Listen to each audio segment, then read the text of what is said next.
Wonderful. Well, we'll get started. Thank you so much for braving the weather on this rainy day and coming up to enjoy the show and pulling up closer so that we can all kind of do it maybe as almost like a master class, right. close, intimate seminar discussion. I'm Andrew Russeth. I'm the editor of ArtNet Pro, and I'm joined to my left by Lilly Wei. And I'm an independent in everything, an independent curator, art critic. Oops.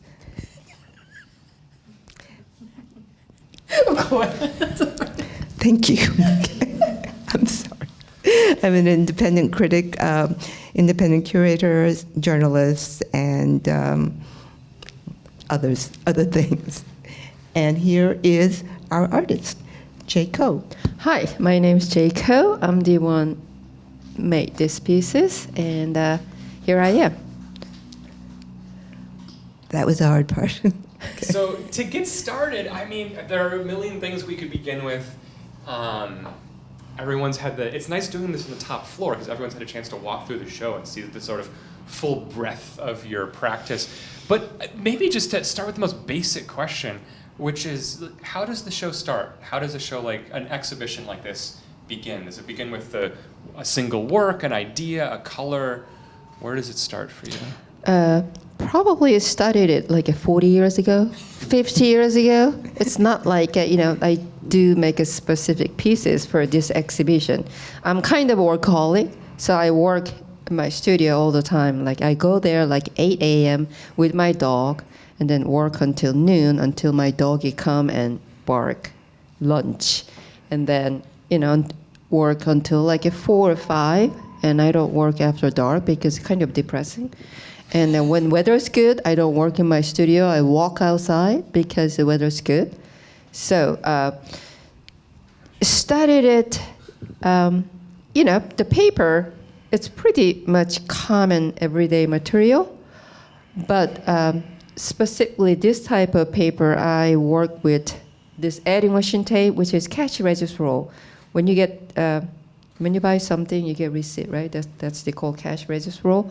And when I was in graduate school at MICA, Maryland Institute College of Art, we have a project to make a 4-circle project, whatever you want to play with, just play with painting, drawings, or sculpture. So I just grab those cash register roll, and that's this series begins. But before that, I work with, like all of those fancy rice paper and other fancier paper. But this is pretty much industrial paper, mass product. You can get anywhere and very affordable. When I was in graduate school, don't have money, so whatever the cheaper, the better.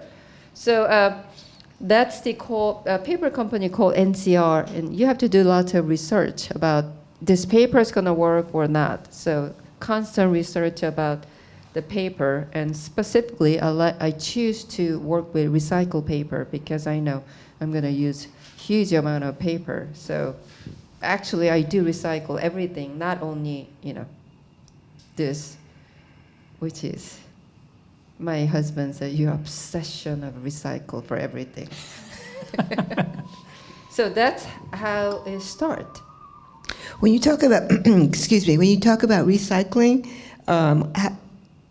could you be a little more specific? I mean, I'm not accusing you of this. I'm just saying that so many artists who talk about sustainability or environmental work, they actually, in the end, are ordering the materials, and they're not really, recycling. So when you talk about recycling, how do you do that? You do kind of know when you get the paper.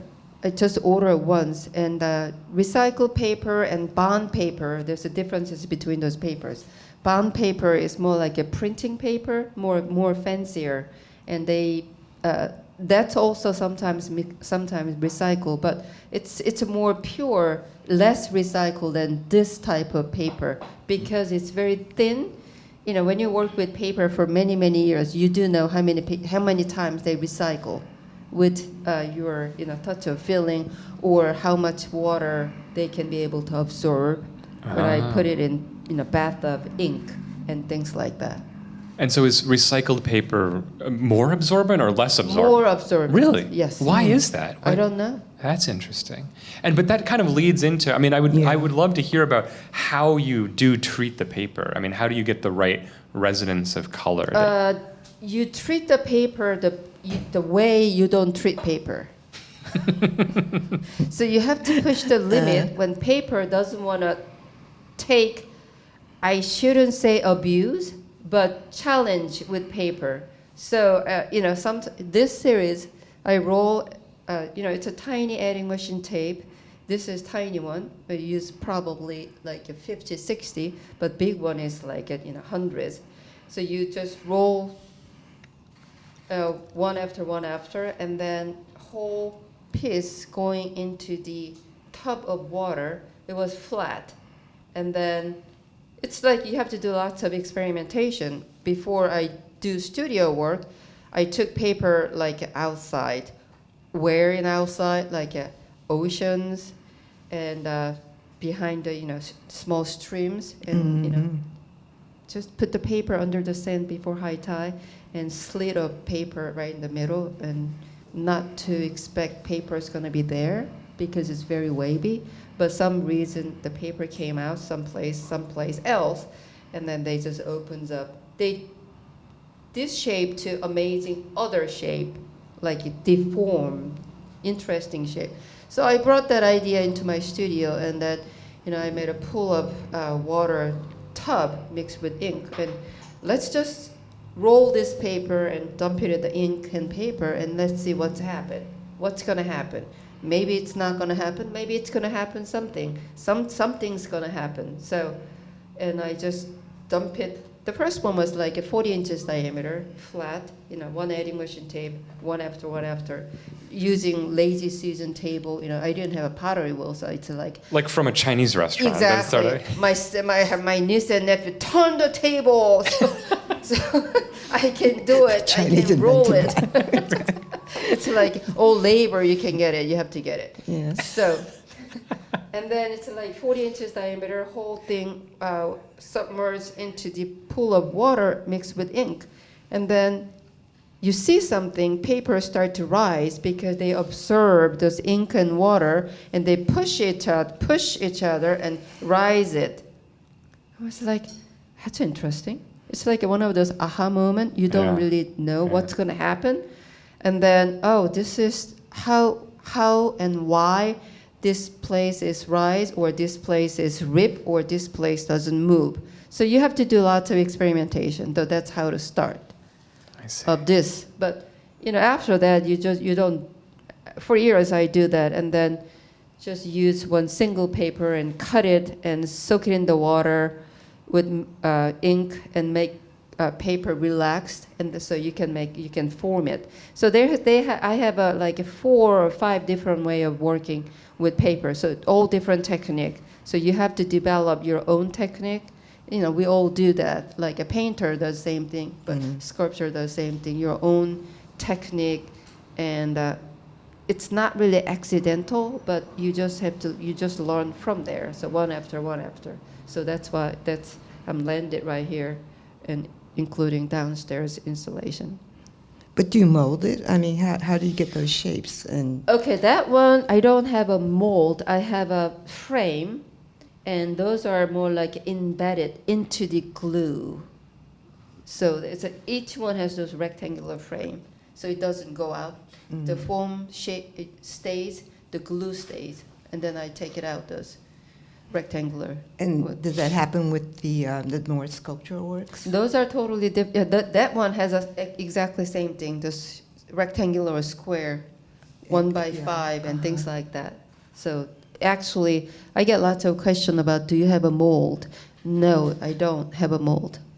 And then they're just shaped? Just shape it. Everything is flat, especially the one back there, the long black one. It's like a rectangular. You just need 1 by 5 frame, and then it's a flat. And then when I apply it into the ink, they just rise it. How? This surface you are seeing, actually it's a floor, so they rise it as like a cereal bowl. So when you finish the backing, and then you flip it, dry it, you flip it over a couple months after, and see it. So it's like a, printing. It's like a reversed working. Oh, that's interesting. Yeah. So, people said, then you don't know what's going to have it at front surface of work. But when you do it over and over, you just think, other reverse. Okay, maybe this is going to be that shape. And then while paper is drying, they gives you interesting wrinkle kind of thing. So that's... I've been curious about the drying process because I just, for me, when you hear about cheap paper, liquid, that just sounds so precarious. And yet, like the shapes you're getting, especially that black one, which I love, I mean, it's smooth. It's almost, it almost looks like a pillow we could touch. I mean, do you do anything during the drying process to guide the drying, or you just let it sit there? Well, drying process, of course, I have like many fans going around, but more like I'm just focusing on how do I fasten these pieces when I flip it over, and how do I, put it on the wall and hanger. So there's lots of engineer things going on. It's like, it look like I didn't just put the glue and then cover that up. It's nothing like that. It's like all structures, many structures, where sometimes I use epoxy and 1x2, 1x3, whatever. It could hold that structure. But you don't want to show that, so it's all covered with plywood. And then flip it over, and you see the surface of work. And then you start to work on the surface.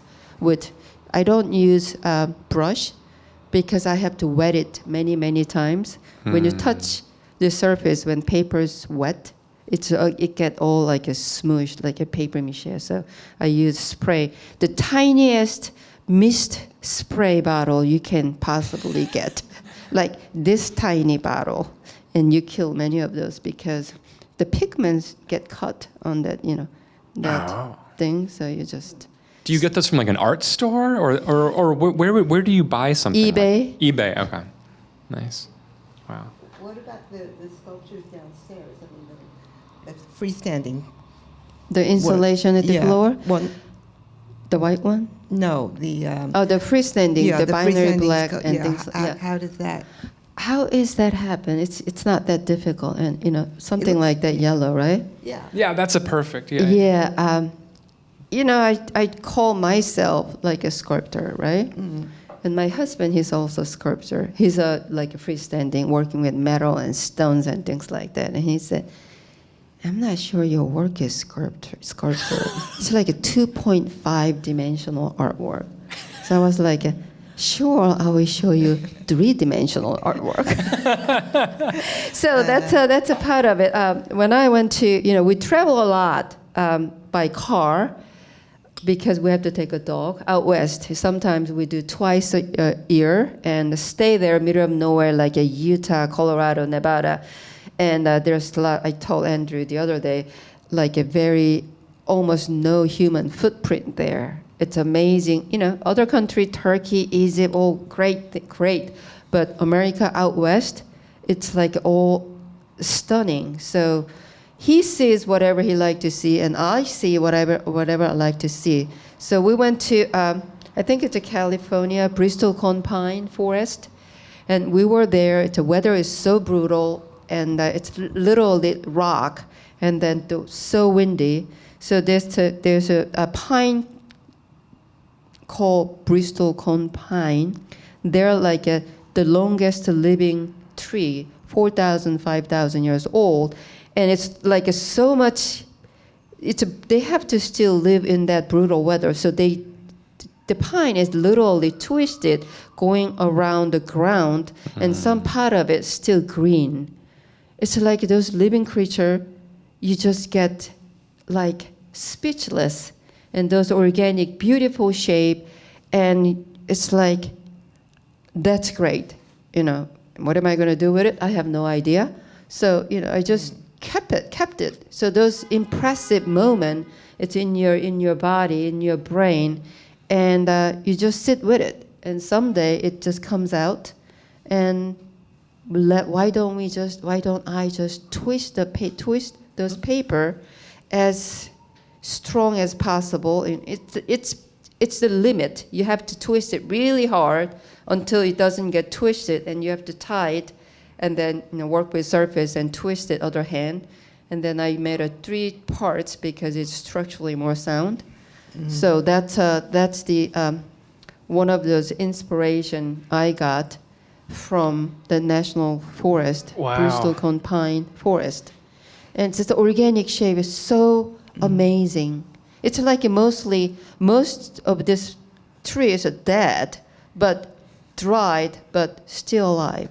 It's like an appreciation of life. Yeah. Something like that. Yeah. You talked about about paper as being a natural product, and I think you linked it to the pine. I mean, and you talked about how it kind of, I don't know, how it broke down. I mean, would you discuss that a little? You were telling me about the color. Yeah, and, it's more like tree rings. It's like all layers represented those colors. People say how many layers. It's like I have no idea how many layers. And downstairs is black work on the wall. It's a different way of working. So I covered the whole surface, glue mixed with ink, and then it became very dull, and you don't see any layers. So I apply a little bit of graphite powder to bring those layers out, make it look like more like a tree rings. So I used to work with graphite powder when I was in college, and I know those things. Also paper, there was rice paper, and I put it on the surface and just scratch it or polish it a little bit. All layers comes out. So that's the one technique I remember. All of my 4 years of graduate school, that's what I learned. That's a valuable lesson. Yeah. It's paid you off. learned something. Yeah, I learned something. one is better than Exactly. And just as a question of paper, I mean, because I think of it as traditionally Asian, and I also think that a lot of works on paper seem to be coming into the fore. I mean, we're going into an appreciation of craft or craft materials and transforming it, for other uses. And if you realize in other countries, and not just Asia, but they've always had a long and a revered tradition in the crafts. So your use of paper, you want to discuss that? Because how did you end up choosing paper as your medium?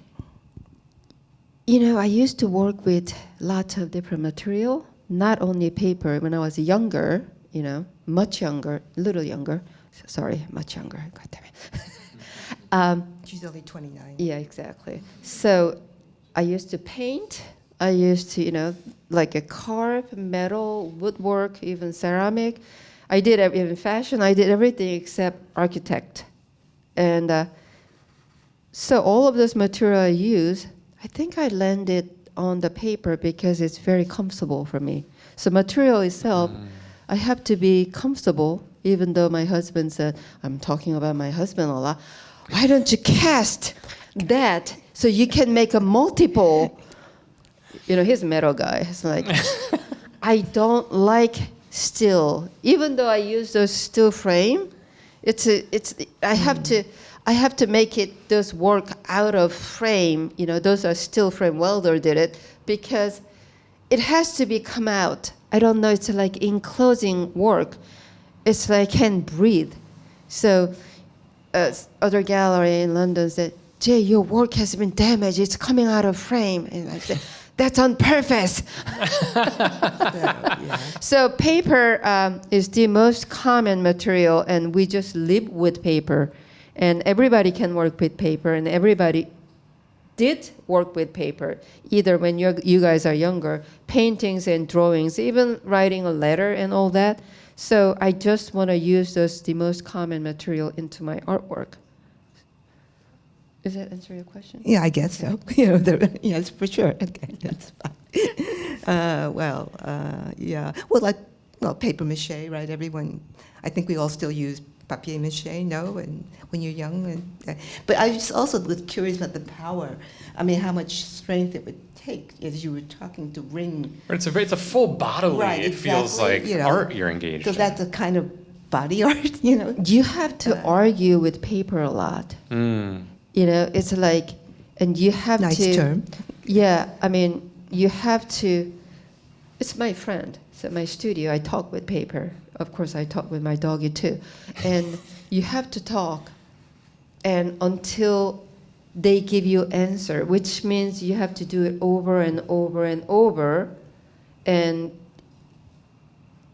it's one after one doing that way, it leads you someplace. So you don't just get it, it's all same thing. Other artists, they're same thing. You don't just get it right away. It just builds up and it changes and gives you more idea. So I think that's the more common practice to develop your work.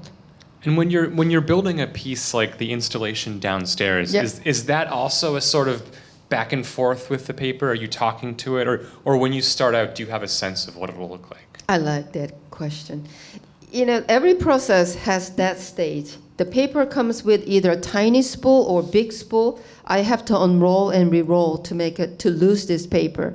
So every time I do make a small rolls, why don't I just stop right here and work with this? Because it could be other interesting, more relaxed, more freedom to it on paper instead of making exact shape or glue it, bed it into the glue or twist it. So that one was like, studied it like a 2000, and I got like one of those brown paper you can get it from Home Depot or whatever, those wrapping papers. I got like without knowing the weight, 36 inches from U-line, and I got like a skid full of those.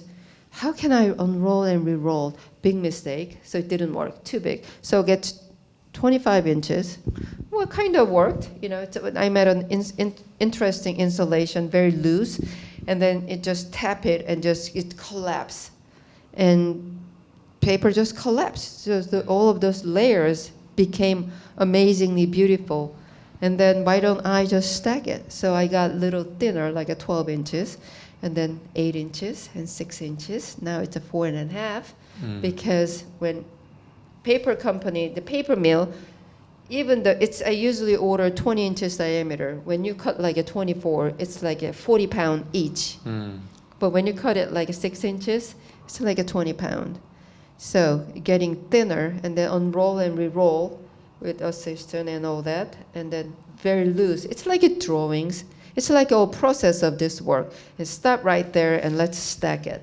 And then while I'm stacking it, they just want to see, just roll around between the space and then give me a little bit of, volume to it and fasten it one after one after. And that's how did it start. Just out of curiosity, when you talk about cutting, how do you cut it? Oh, no, those are the the slitting company.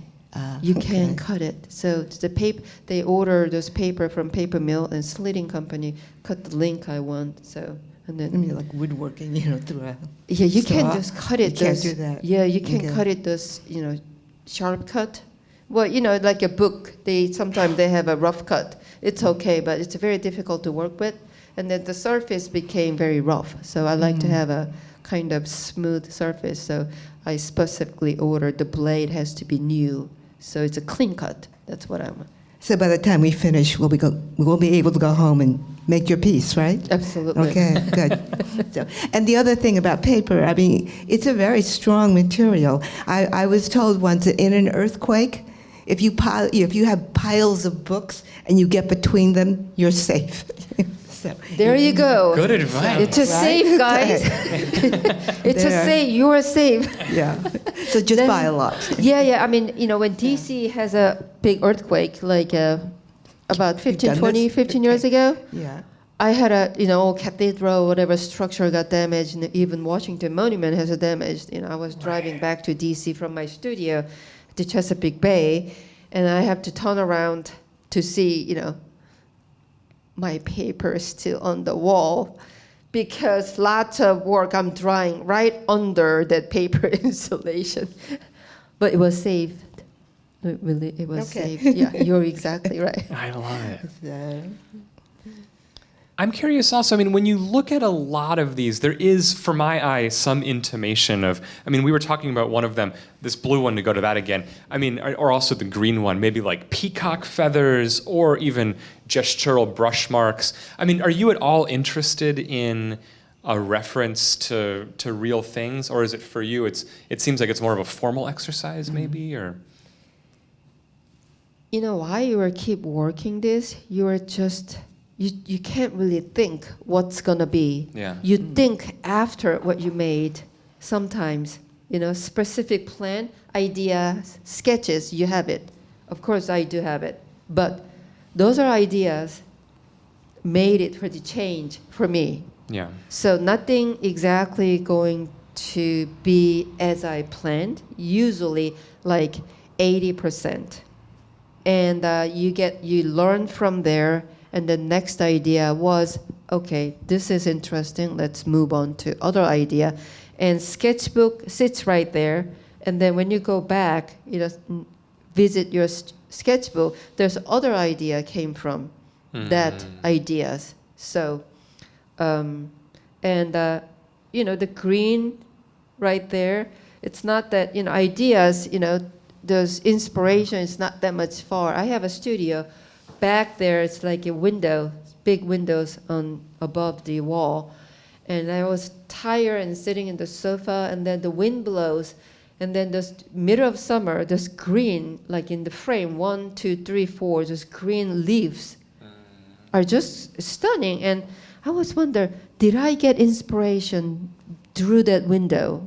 And that piece was hanging right under there. Maybe, but I don't know. Sometimes I don't know. Sometimes yes, sometimes I can't tell. You probably were. Maybe.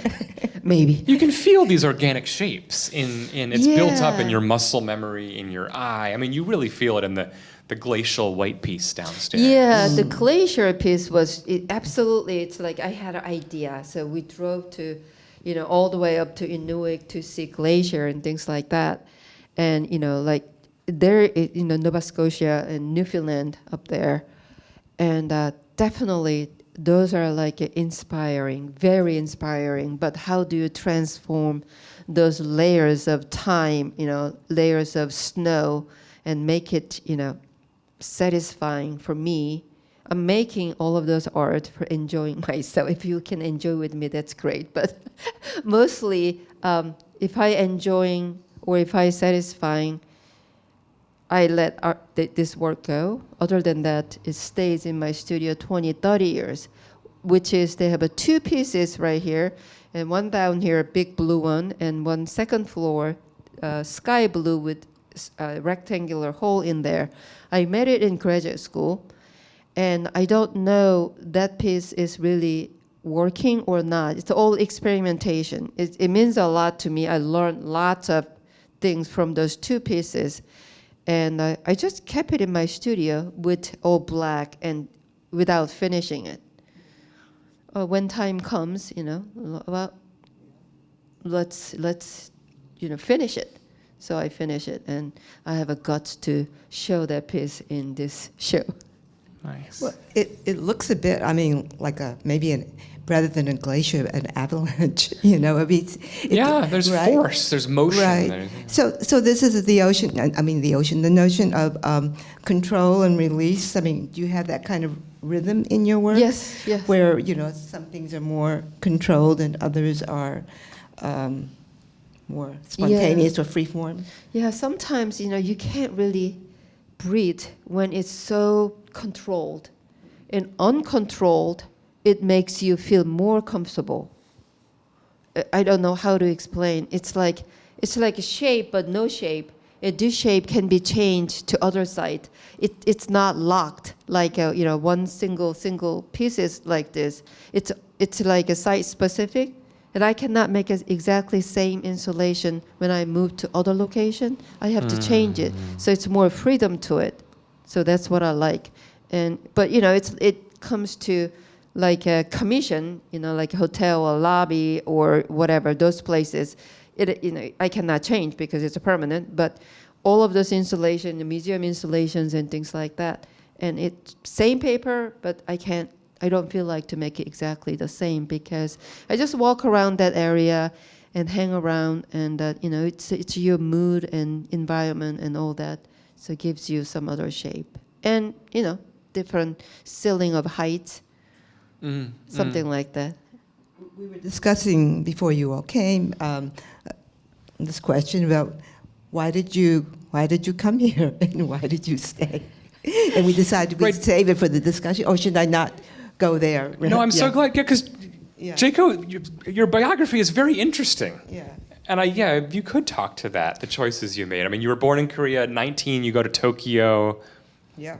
So I was in Korea, went to junior college about 2 years, and 1979, Korea was totally upside down, like a coup d'etat. President Park got killed, and other people, and all Seoul, you can't even walk because it's a, how do you call that? That hot smoke, you know. Like the steam or No.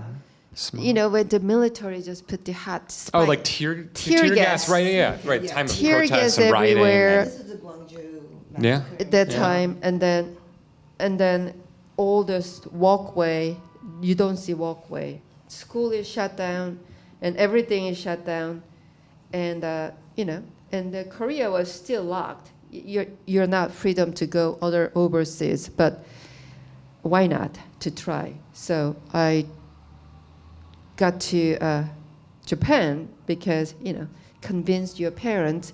It's right next to here. It's not that far. I'm the baby one, the spoiled one. So my parents let me go to Japan, and Japan and Korea, Japan and other country has a lot of history back.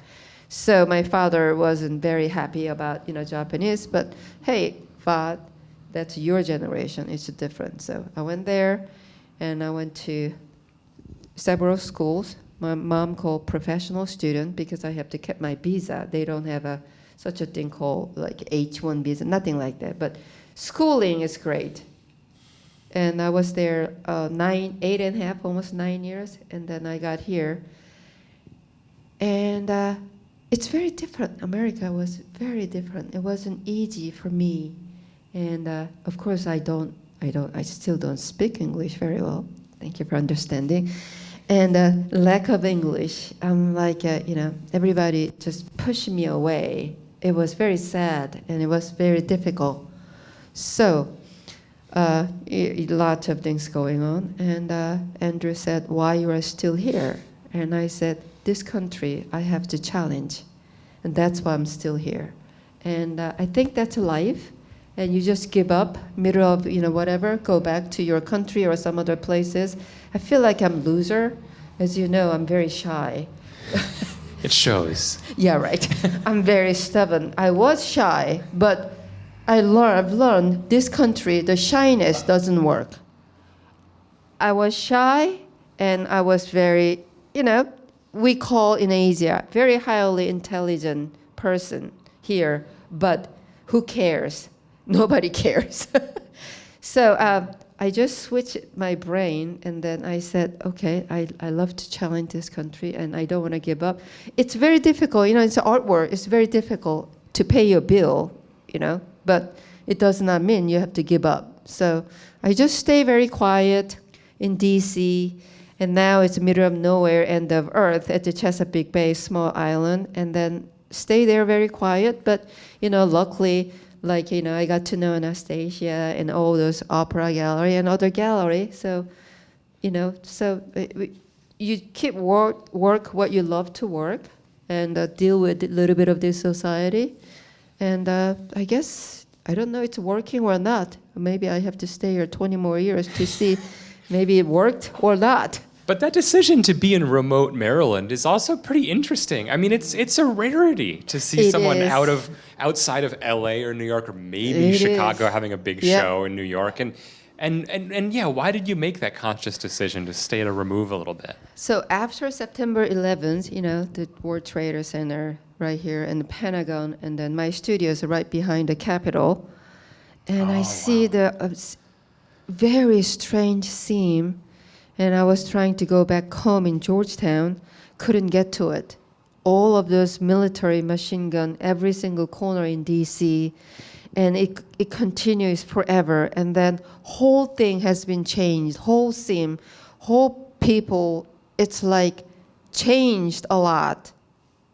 So me and my partner, we're like, maybe, we should get out of DC, someplace else. And so we look the property like, waterfront, and you don't see the neighbor, you could work outside, and then something like that. So we searched about a couple of years driving around after that. And then our realtor gave us 3 properties, and this is second one. And then previous owner totally give up on his property. And hurricane hit it, tiny cottage is hit by gigantic tree. But the good thing was they have a dredging, they have a channel, they have to make it for the fishermen. So all the dredging spoil sitting on top of this island. So we're like, oh, we can build a studio up here. But we have to haul like a 20 truck load of trash before we build a studio. And every weekend we have to go and clear the land and pull the tree stumps with our Jeep. We killed the Jeep after that. And so we built a studio first and then moved there. And then we're there like three days a week. Okay. It became 4 days a week, 5 days a week, and 6 days a week.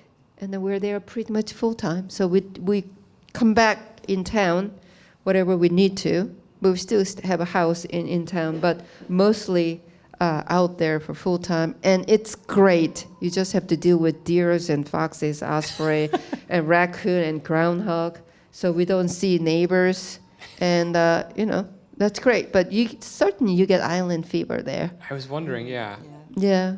Did you feel your work changing as you spent more time out there? Did that nature that you were seeing through the window? Yeah, you don't have to deal with other people, so you have more time to work in your studio, develop more, deeply. And what, Lily? I'm just saying, well, I guess the pandemic didn't affect you that. Oh, pandemic was great. It's like we had a machine gun ready out of our... Your bunker, your post-apocalyptic bunker. Yeah, I read that story. Yeah. It's a big enough. We have like 30 acres, so you don't see anybody there, and we just. It's 15 now. Now it's a 15, but still, Deeds at 30 acres. Wow. It's mostly like a wetland, so we are prepared. We just keep the wetland. It's very important out there, and then every day. Every spring, we just go out there and cleaning the land and all that. It's an extreme amount of work, not only studio work, maintaining that island as it is. It's very critical. So, So in that sense, you've talked about seasons, right? So does that then enter into this body of work? Is it a year's worth of seasons? Or? Changing seasons. I thought about my work. It's more like, the landscape. It's a temperature of, the outside, and the color. I used to work with black about 10 years, and then just, when you work with black, you just kind of miss working with color, or you just have to test. Can you work with color? It was very difficult to go back to working with color. But changing season for the title of this show, because I just want to create some, room for people who can think about the natural color. Like, first floor is more like a monochrome, black and white, but there's a certain hint of color, blue, sky blue, and yellow. And come to the second floor, you see still blue and black. And sky blue, and then when you come to this floor, there's lots of color, and color, back there's a yellow piece look like a ginkgo leaves, but concept was, when I went to Death Valley, there's a driest land, all of those dried mud and all those places was certainly very beautiful, and then other places. And those are more like a concept of dried land. But my friend told me that that's a ginkgo leaves. oh, maybe you're right. Maybe it's a fall. So I do have some kind of certain, idea, but as I said, it totally changed. It's like a viewer sees the way they want to see, not the way I see it. So I thought that was kind of interesting. He said like a kinkle lips, oh, maybe, the fall and the red and green and all that. So it just sees my representation of season of color. Yeah, maybe that's a good transition. I feel like we've covered a lot. Open it up to the audience. Yeah, if anyone has questions? Yes. Well, I was looking at this one Wait. in particular, and because I believe when you say you dip it into the ink, you dip it like forward, but this one would probably have to be dipped green on one side, blue on the other.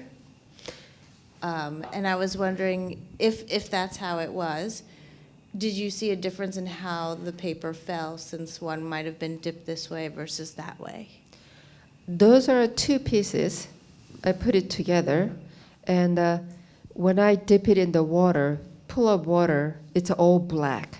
Every work has a black base color, and then when you see the color on surface, I applied the last with spray. So I can't dip it like a half blue and half green.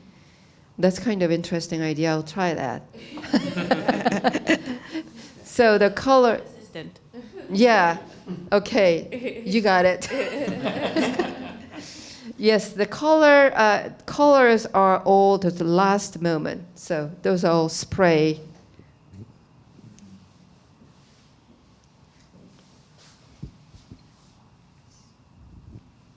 Anyone else? Other questions? Well, I have a deep voice, no problem. No, but it's for the record.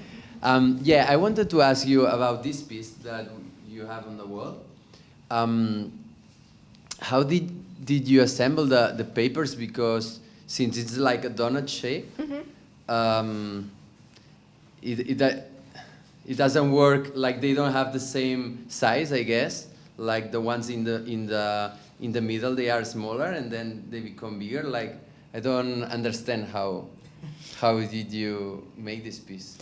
Okay, they have a square frame in the middle, and you start to roll over that, and then after that you take it out. Okay. And then after that, the paper like to collapse. When you take the square out, they collapse into the hole. So you don't see square. Now you see more like inside. The paper goes inside. Yeah. Yeah, that's my technique. Very good. See, Okay. sooner or later, we're going to be able to reproduce your work.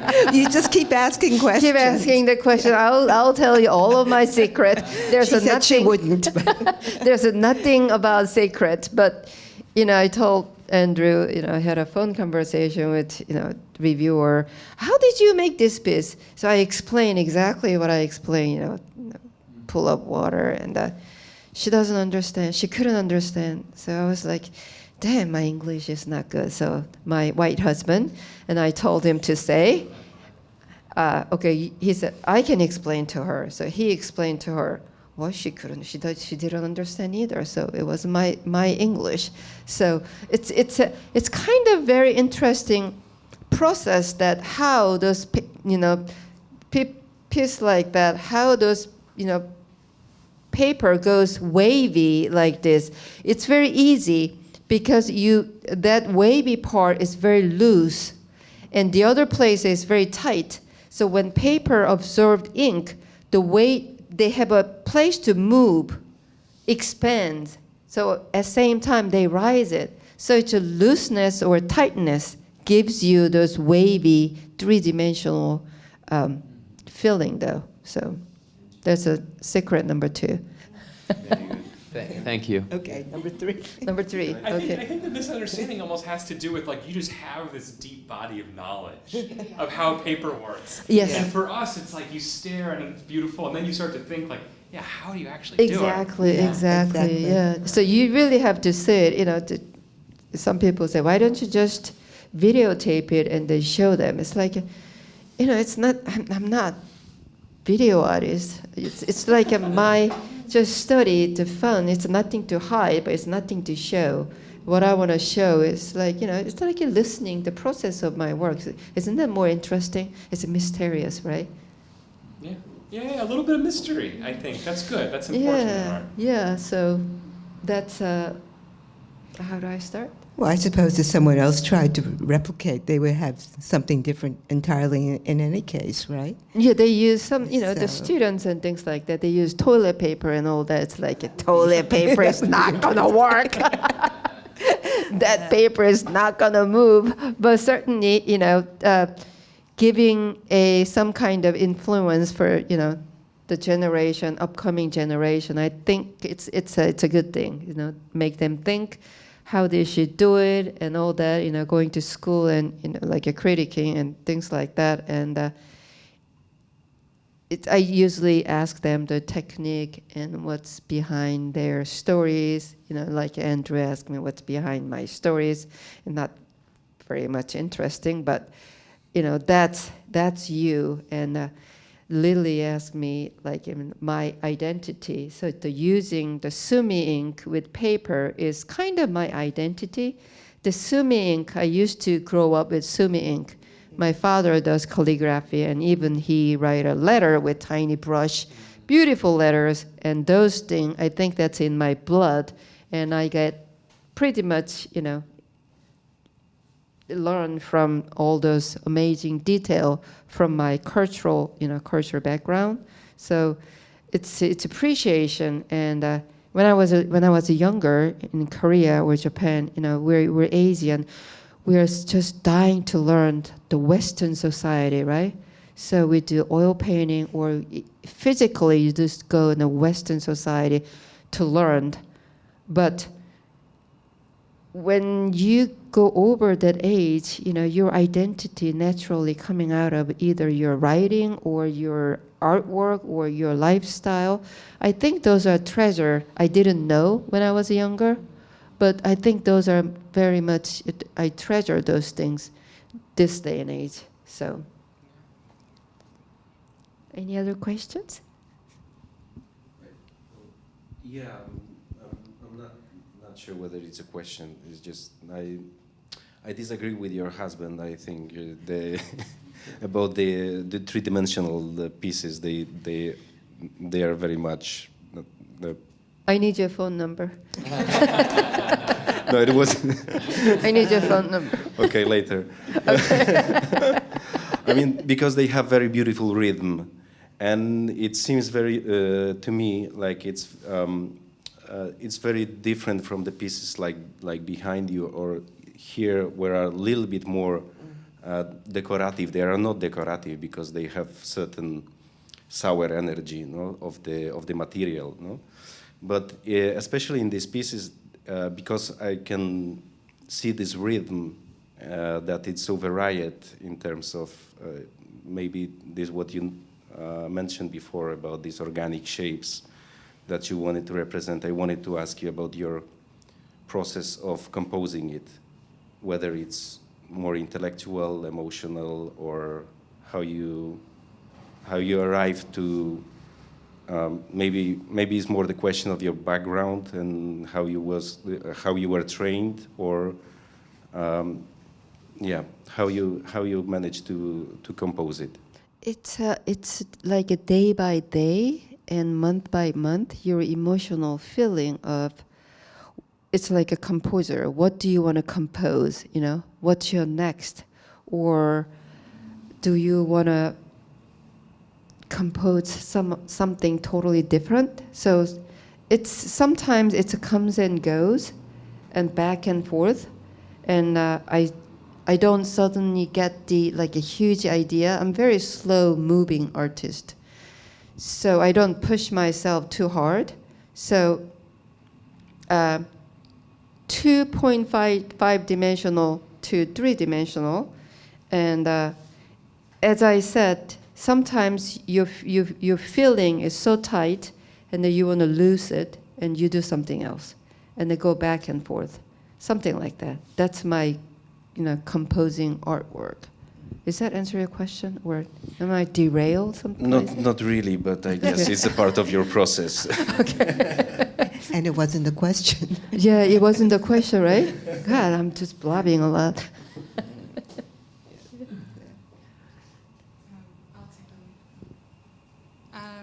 Maybe I'm bringing my biases and subjectivity here, but I'm curious if you ever got tempted to try other types of paper. And I guess I'll also add that when I view these colors, as a Korean, they kind of remind me of Korean clothing, like hanbok, the hues and especially the blues and the greens. And the red and yellow. Right, yes. and so in a combination of that, for me, it seems like, oh, like maybe as a Korean artist, you naturally, thought of those colors. And you were saying also, I was also brought up in the rather Western perspective and upbringing, and nowadays I'm trying to treasure my ethnic roots. And so when you're looking back to that, do you ever, again, get tempted to try paper that is, there's so much variety out there in East Asia, or colors specifically that you chose because of maybe your background? Well, the paper, whatever it comes with rolls, I use it. But those Asian, those beautiful, like a washi or those mulberry papers, you don't have to do anything. Those piece of paper itself is artwork. So I never do paper making. I did once, but I wasn't very fun with it, like, put beautiful flowers between, and then those that, there is borderline using paper. I've learned if you go little this way, it became craft. You go this way, it became contemporary art. So there's a borderline. You have to be careful about, I'm not making craft. So I had a big argue with one of those, the curator in New York when I was about 20-something years ago. And I showed my work, and he said, well, this is craft. And I said, no. So I never worked with him. So go back to your question, the color. I think you're right. On purpose, when I started to work black to other, I thought about what is my identity of color. Like hanbok, it's like, Korean traditional dress, has the vibrant color, like a red, blue, and yellow. It's like a Chinese and Japanese is a little bit more reduced, mixed color, but more like our culture is from China, so they have very much good connection of their cultural thing. So what is my identity of color? So yellow, blue, red. So I work exactly what you mentioned, that my identity of color. So it wasn't easy to use, especially like a red, because it's not one of my favorite color. That's why there's only one red there. But I do make a lot of red because I have to fight with something not familiar with me. I work with it until I do understand this color. But it's like a pigment, more like you have to study with this, what this pigment can do on top of paper. If you put too much pigment, it became not red anymore. It became brownish, dirty color. So you have to learn how to work with more like a pigmented color. So, does that answer your question? Yeah. Okay, thank you. Actually, I just had another question. Why monochrome, basically, at least in this body of work? I've changed, I guess, myself. Mm? I don't know. I don't. Sometimes you don't really know. Mm. Okay. Well, that might be a perfect, open, generous note to end on. Yeah. Yes. Sometimes I you just don't know. Right, Exactly. Yeah, that's why we're here viewing the art and Yeah. taking it in. Good summation. Yeah. Thank you, everyone, for coming. Yeah, thank And thank you, you. Jae Ko. That's beautiful.